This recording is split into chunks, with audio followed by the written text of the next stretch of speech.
Salut à tous, ravi de retrouver sur canalturf.com peloton exclusivement féminin pour le quintet de ce vendredi 2 décembre sur l'hippodrome de Paris-Vincennes en réunion 4.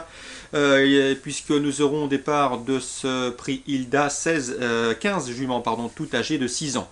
Voici tout de suite mon pronostic. J'ai fait de ma favorite le 13, Riskaya, une jument en retard de gain. Jean-Michel Bazir s'entend bien avec elle, voire même très bien.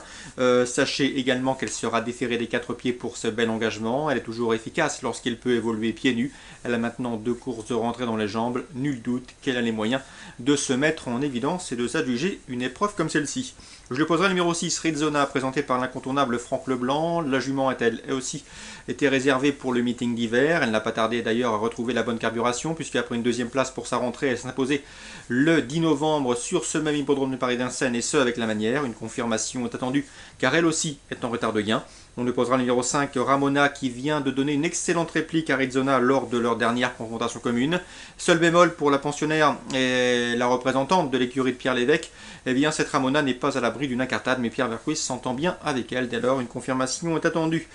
Le 14, Rosa du Houlbé, j'ai eu l'occasion d'entretenir dernièrement avec Jean-Benoît Lemoine, son entraîneur driver. La jument a eu des problèmes de santé, tout est maintenant rentré dans l'ordre, elle est bien, elle est même en pleine forme. Ici, elle aborde ce rendez-vous en pleine possession de ses moyens. Elle qui reste sur 4 podiums consécutifs devrait une nouvelle fois jouer les premiers rôles.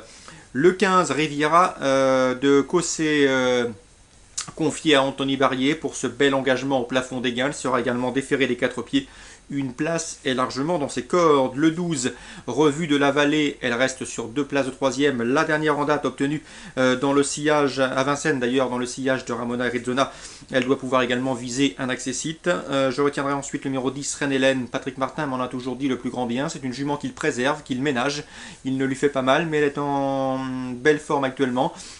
Ici, on va la préserver, mais elle a les moyens, en classe pure, de s'immiscer dans la combinaison gagnante de ce quintet.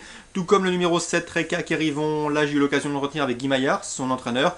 L'interview sera disponible sur Canal Turf Radio sans nul doute. Eh bien, sachez que c'est une jument qui doit impérativement courir cachée. Si elle a le bon parcours et qu'elle peut se faire ramener sans faire trop d'efforts, elle va finir vite comme elle sait le faire. Et dans ce cas-là, une place est largement dans ses cordes, et ce à belle cote. Résumé chiffré pour ce quintet exclusivement féminin: 13, 6, 5, 14, 15, 12, 10 et 7. 13, 6, 5, 14, 15, 12, 10 et 7.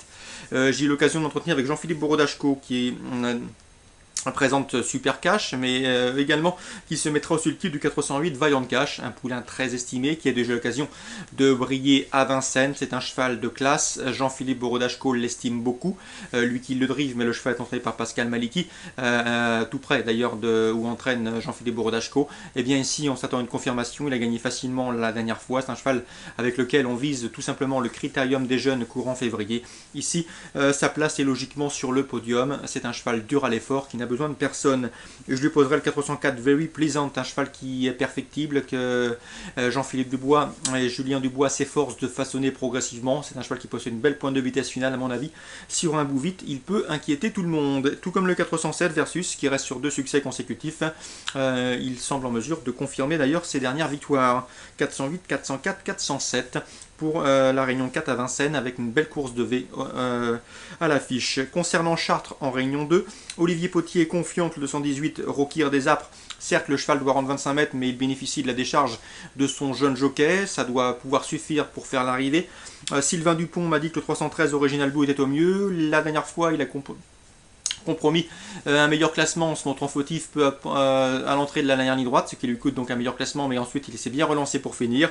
Il doit rendre 25 mètres, c'est le seul bémol, ce n'est pas facile à Chartres, mais le cheval est au mieux et en classe pure, il a largement les moyens de jouer un premier rôle.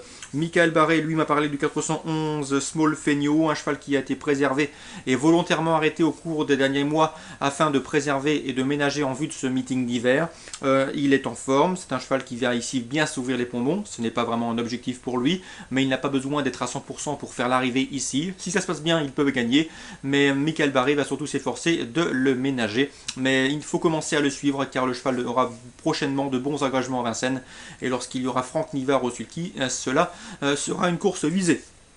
Concernant Guy Maillard, il m'a dit qu'avec le 704 Tanaro du Maine, la dernière fois à Cabourg, eh bien, il a été fortement gêné. Sans nul doute, il aurait gagné ce jour-là sans cette gêne et gagné facilement. C'est vous dire que le cheval est en forme actuellement, qu'il est également en retard de gain. Et dans ces conditions, Guy Maillard s'attend ici à un très bon comportement de ce cheval. Ce serait que juste récompense et juste compensation que de s'imposer dans une course comme celle-ci. 704 Tanaro du Maine, Guy Maillard est confiant et c'est légitime. Guy Maillard qui aura également de bonnes cartouches à Nantes, m'a-t-il dit, prochainement, avec notamment Regal Star, donc à vos tablettes, Regal Star qui doit courir dimanche ou lundi à Nantes, si je me souviens bien ce qu'il m'a dit, avec une bonne chance. Il aura également un UC Lot de Carrel, vous vérifierez tout ça, qui doit courir à Nantes également avec une belle chance, c'est ce qu'il m'a confié lors de notre récent entretien. Voilà pour ce vendredi 2 décembre, très bon jeu à tous, et à demain.